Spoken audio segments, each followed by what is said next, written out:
Hello and welcome. This is the second show in a mini-series that I am doing on Ukraine. And I'm pleased to introduce you tonight to my guest, who is, and I want to get his title right, the International Trade Representative, works for the Minnesota Trade Office and serves the governor. And so he's got a very key position right now with what's going on in Ukraine. Nikolay, and now called Mykola, Megits is my guest, and we're going to let him explain why there are two first names. We'll do that in a few minutes. He's also an adjunct professor with Hamline University, and he was born in the Ukraine. And so you're a perfect person to come on and give us your insights about what is so difficult and so awful going on right now. Welcome to the show. It's great to have you here. Thank you for inviting. You grew up in Ukraine and came to our country when, Makola? It was at the end of Soviet Union era. We actually started the process in 1986 during Gorbachev period era, and took several years to go through the process. In the 1990, in the middle of 1990, we arrived to Minnesota. We are so happy that we made that choice to be in one of the And we, best as your wife and family, children. Yes, we came with a wife, 2 adult parents, and 3 children. Oh. And if we may say, I am a third generation of Americans, because first my grandparents who came to the United States, it was 1897. Oh. My father was born in the United States in New Jersey City. Then as a labor immigrant, they returned back to Ukraine, but unfortunately, Second World War started in 1939. And whatever they earned in the United States, they had to lose with the first Soviet army coming to Western Ukraine, and everything was taken away from my grandparents, from my parents, and it became kolkhoz instead of private farm. So very hard time for your family, I'm sure. And so then you were born there, but then. Yes, I was born there, but my father, as American citizen, had life dream to return back to United States as a U.S. citizen. He always been U.S. citizen. He always hold U.S. passport, but definitely under Soviet Union period was not possible. Just a Gorbachev's period or perestroika allowed us to come to United States Embassy in Moscow, and through the long process, it took up to the multiple visits to American embassies, and meeting with James Baker, and meeting with former Secretary of Foreign Minister Shevardnadze meetings. It was 13 families of American citizens who lived in Soviet Union and were never allowed to return back to United States. And my father and his brother was among those 13 families. And finally, 3 families at that time in 1990 came to Minnesota and reside in Minneapolis until today. Do you feel stretched by loyalty to Ukraine and to the United States? And I'm sure the awful things going on right now. We're taping March 21st, 2022. I'm sure they're weighing very heavily. Kind of, yes. I should say, number one, yes, I was born, and my 2 children, my wife, were born in Ukraine. My grandchildren are born now in the United States. And we were so lucky. We had a decent life in Ukraine. At that time it was Soviet Union, and we advanced much, much more in the United States. I'm so happy, so proud of opportunities that America gave us. It all came because of the hard work. My wife and I we had to go back, we had to work, like every immigrant had to work very hard. We went back to schools. I graduated here from Augsburg University with MBA. I got my PhD here, and I get opportunity to teach. I got a job at the Target Corporation at headquarters. I got the job now with the state of Minnesota, state administration. It's, again, opportunity were giving to me, and I took it. And the same happened to my children. They all graduated. They're doing well, too? Yeah. They all became doctors. They graduated from University of Minnesota with a high degree, and we are happy. We are happy to raise we are family lucky here. to have your family part of the mix here. That's great. Real quickly, Mykola, tell us why you are now Mykola instead of Nikolay. This is a very good question, and that's something that bothered me for a long, long time. And actually changing the name, I was inspired by my father, because when my father came from United States to Ukraine and Soviet army came, and first in 1939, when Russian army officer met my dad and said, "What is your name?" My dad speak barely, not good English, said, "Oh, my name is Theodore." He said, "Who is a Theodore? We don't know who is a Theodore. This is not a Russian name. From today, you are Fyodor." My dad said, "No, I've never been a Fyodor. I'm Theodore." I said, "But you live or you die. If you want to live, you have to be Fyodor." Same happened to me, not as drastically, but because it's Soviet Union time, Russian language was official language in the country. Whatever documents were written, official document had to have a Russian transliteration, and Nikolay and Mykola was so close. We never took it so seriously. I said, it's fine. It's not how you are named, but who you are. But however, when war started 3 weeks ago, I told to my children first at home, no matter what, I need to change it. And I engage in a legal process of changing my name. I call my co-workers. It's and a my lot of friends. work, isn't it? It's a lot of work. It's a long process, but I need to do this. And I actually would like to start this process and call thousand others in United States and abroad who've been in the same situation, and name been changing all over. Some people may see it serious. I see it's more, how to say, I see this more like a symbolic move, but move into right direction. It's a sign of independence from Soviet Union and Russia, right? Yes. Yes.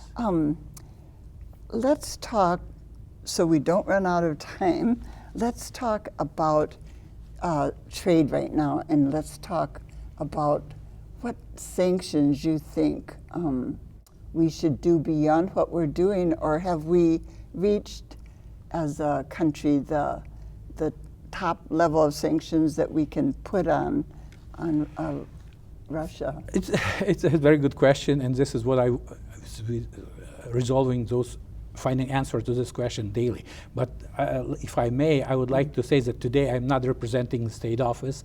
We have the people who do the public, providing public reports, and I just would like to talk more from my general knowledge. This is what I talk to my students.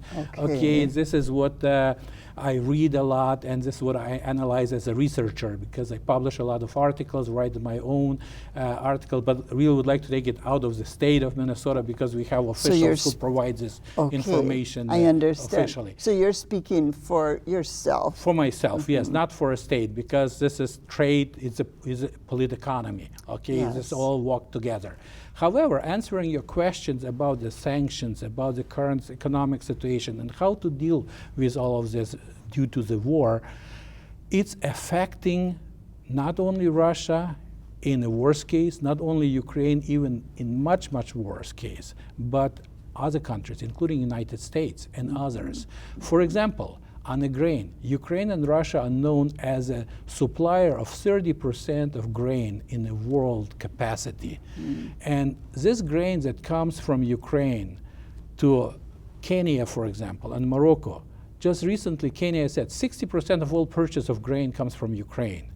And there's not going to be probably grain exported from Ukraine this year, because the most grain grows in eastern Ukraine. This is where the most severe battles are going today. This is where Russian army advanced and changing in Mykola Oblast, in this Kherson district. This is And if we miss another 2 weeks and will not put the seeds in the soil, grain will not grow. It would be too late. Yeah, too late. And we are talking about supply chain. Supply chain is broken. It takes time for those countries, like I mentioned, Kenya and Morocco and others, to build this networking, build supply chain and find the potential suppliers and buyers much, much longer. So does that mean that we are at the end in terms of sanctions, do you think? No, sanctions just started, I should say. Actually, they started in 2015 when Russia occupied Crimea. Since that time, there is over 2,000 different sanctions. There are that many? Too many, did not know. just from United States, but you have to add European unions and individual countries to this. Russian economy hurt severely. And it cost, as of today, Russia around $500 billion in the loss of economy. It's an enormous amount. And they keep adding. And what idea of Putin, when he started the invasion of Ukraine 2 weeks ago, he said, I can do this in 2 to 3 days. Right. But Very now we are 3 weeks, idealistic. and this is not even close. So there are more sanctions that we can put on. Absolutely. Even Okay. today, there is new sanctions on the target. They call it targeted sanctions. Sanctions on the people who are in close circle to Putin, who can influence him to stop the war. There is a sanction on a sector of economy, for example, that can help develop Russian army supplies, for example. Okay, those So are kind of targeted sanctions. targeted sanctions, correct. Okay, I've not read about that possibility. Oh, yes. That's good, good to be aware of. Just going back for a second to the fact that there may not be crops coming out of Ukraine, I read just today about Yemen as an example of a country that's already in a terrible place in terms of refugees, and they depend a lot on Russia and Ukraine for their food. Without getting it, that country may just not make it. So there are so many spin-offs, as you said. Everybody is affected. I pray that they will make, because in the United States often we have the excess of ag product, okay? But it's only as a demand and supply. If you shorter in economics, if you shorter supply and demand keeps growing, that price goes up. People will have pay more. Right. Okay, and that food will come from United States or from Brazil, but with a less of supply, the price will go up, and people will have to pay. Like you can see today on the gas stations. This is why prices of oil goes up. So Americans, some can stretch their budget, not all. Yemen, very few could stretch their budgets. So there will be great hardships, won't there, all over? Yes. See, as a professor, I've been preaching to my students globalizations for many, many years. And today, we don't know what's happening with globalization. It's up in the It's air. open, it's upside down. Yeah. What's happened is all the agreements signed by World Trade Organization, they are worthless. Okay. That's important to know. What about China, Mykola? What do you think China is going to do? Do you think they're going to try to stay neutral? They will stay neutral for some time. China is observing. China will go with a winner, with one who is stronger. If you look on the two sides, now we're talking about Russia and the United States. What Russia can present to China versus what America presents to China. This is only one obstacle between the US and China, major obstacle I should say, is Taiwan. Okay? Right, which This is what is just recent discussion, negotiation happened between President of United States and leader of China. idea to meet and talk was about Ukraine, but 70% of time were discussed Taiwan. I heard that. Okay. Look on Russia, what Russia presents for China. Just the mineral resources. Technology is not there that China can purchase. Purchasing power per capita, this is where the money on hands Russians have, not there, and it become even poorer as long as war goes. What China can sell to Russia today? Probably not too much. And it will be even less year from today. So that makes me think that you think that China will probably side with the U.S. Yes, 70 to 30%, I should say. Not right away. They will use the situation to negotiate U.S. position toward Taiwan.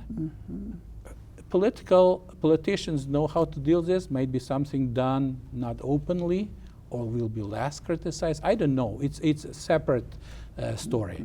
However, if you talk about two countries, I can see that China definitely has stronger interest in the United States than in Russia. And it's already evidence because Putin asked for Chinese help and they declined. Well, we will wait and see, won't we? We have to wait. We have nothing else, but we can predict.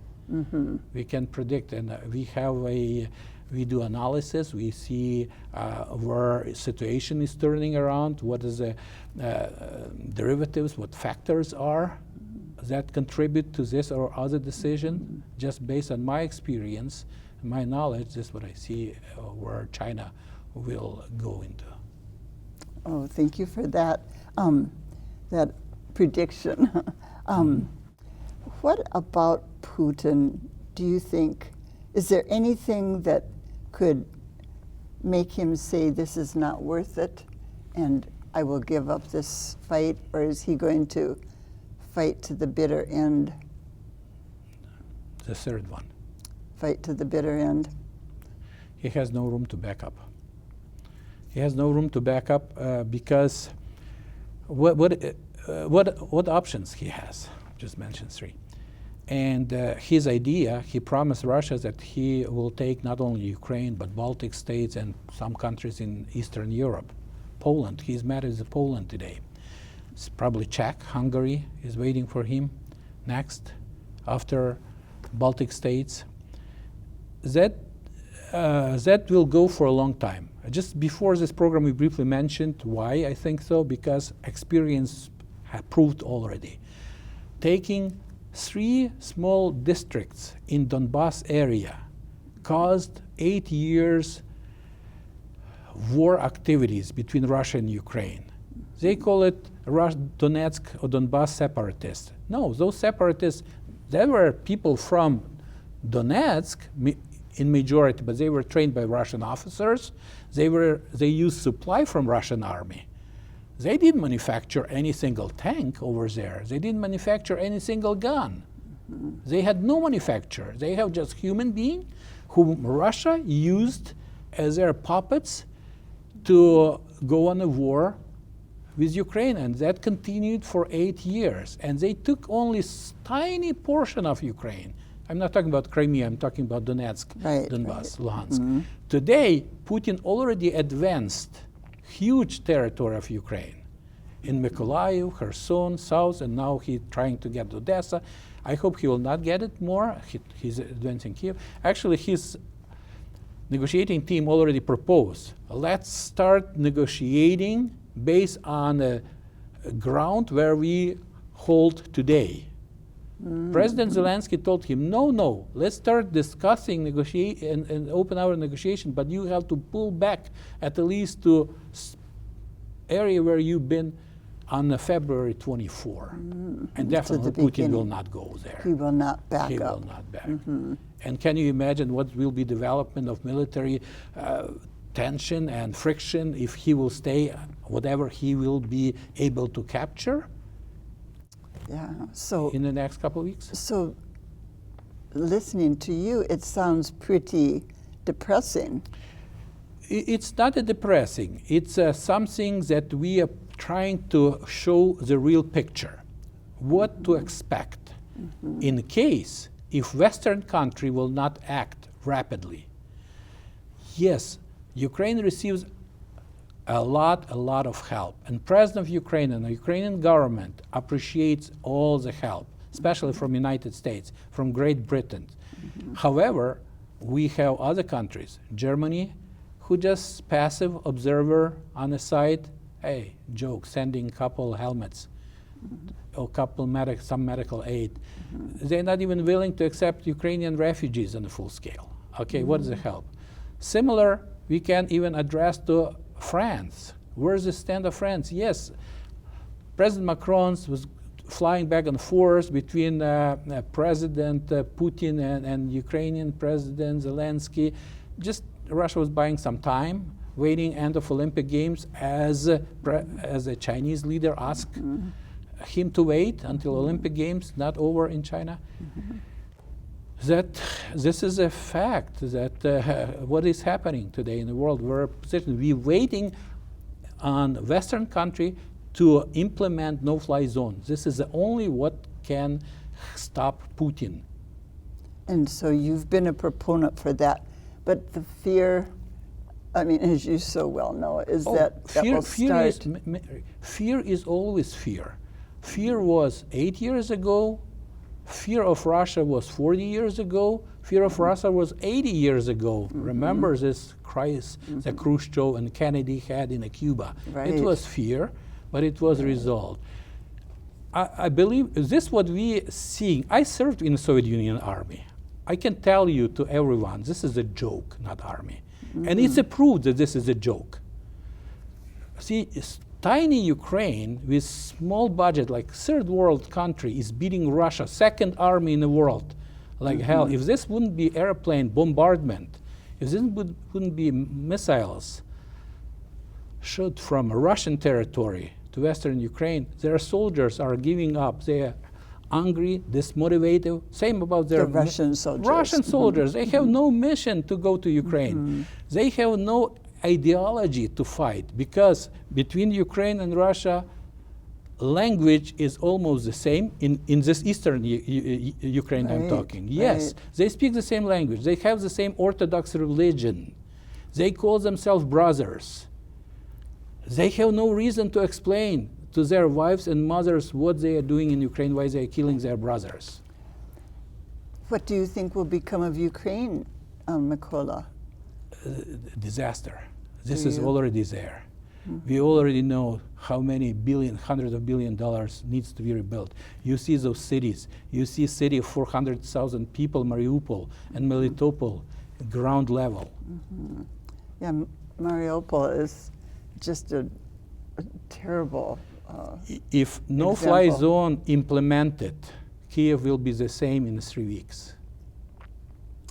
Well, I am just wondering what will happen, because NATO does not seem to want to do this. As we speak, United States helping. It was promised $800 million to Zelensky, President Zelensky, a couple days ago. Right. And today already some defense system are loaded. I just read on the internet coming to this meeting. They're already loaded from Europe. America has it. And they're coming to Ukraine. It will be something that Ukrainian militaries can shoot airplanes, Russian airplanes, on a high altitude, like 10,000 kilometers. So it's not American. It's former Soviet Union ammunition that comes from Eastern European countries. And so where are they based right now? Oh, they're based in Poland, in Slovak, in the Czech Republic. They all over the Eastern Europe. So we've got about 3 minutes left, 2 minutes left. So you are predicting, though, that they will start much more intense bombing. Which do you expect that will pull us in then? We are already in. Not only we, Russia has a satellite Belarus. Okay, Ukraine has huge help from United States, from Great Britain, from Poland, from Baltic countries. Yes, we are not officially calling this a third world war, but multiple nations engaged in this battle. And they engaged because they defending democracy and they are fighting evil Russia. So, yes, in a way it does very much feel like war in the way it's affecting everybody in the world. World war. Is there anything you think American citizens should be doing now that we're not doing in terms of trying to stop this from happening, to learn more? I mean, where should we be putting our energy? First of all, every single Ukrainian say, thank you to America. You're doing, you as a government, as a nation, as a citizen of this country, you'll do it a lot. There's tremendous, enormous helps coming on the planes every single day to Ukraine. Okay, volunteers are working in every single village, city in the United States. Like in Minneapolis, we have center, Ukrainian American Center, that collects a lot of goods, and donations are pouring a lot. One other thing that American can do, and they are doing this, but put more pressure on politicians. But pressure, Makola, to provide no-fly zone to war. That's what I thought. For you example, were we had Senator Klobuchar in a charge in our Ukrainian Catholic Church in Minneapolis. Yes, we appreciate her help. She is tremendous. She is a champion for Ukrainian help, but she can do more. She can do more. Just not be afraid of Putin. She's a strong leader. You Yes. know, I agree.